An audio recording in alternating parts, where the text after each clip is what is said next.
Être gardien, le pouvoir des pensées positives. Imaginons deux gardiens dans une situation similaire. Le premier gardien prend un but à la 60e minute, 1-0 pour l'autre équipe. Le premier gardien ressent du désespoir. Pourquoi? Parce qu'il pense que son équipe ne peut pas revenir et qu'avoir pris le premier but, ça va forcément engendrer une défaite. Ensuite, il joue moins haut, il commande moins sa défense et il prend le 2-0. L'autre gardien, il prend le même but à la 60e minute, 1-0 pour l'autre équipe.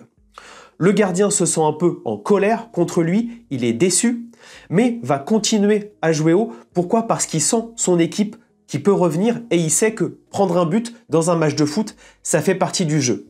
Ça tombe bien parce qu'il va faire des sorties décisives et son équipe va revenir dans les arrêts de jeu à 1-1. Évidemment, j'ai grossi le trait, mais c'est pour dire quoi? C'est pour dire que nos émotions sont beaucoup influencées par nos pensées. On a un peu un triptyque, pensée, émotion, action, et on tourne en boucle sur ça.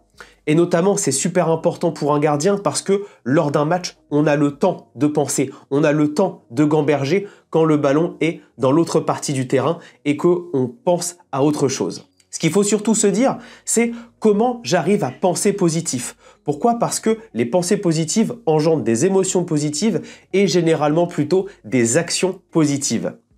Eh bien, il faut avoir des sortes d'anti-sèches mentales. Et c'est surtout sur ça que je vais jouer dans cette nouvelle série Être gardien, c'est se souvenir de quelque chose pour isoler l'émotion négative et surtout créer de la pensée positive.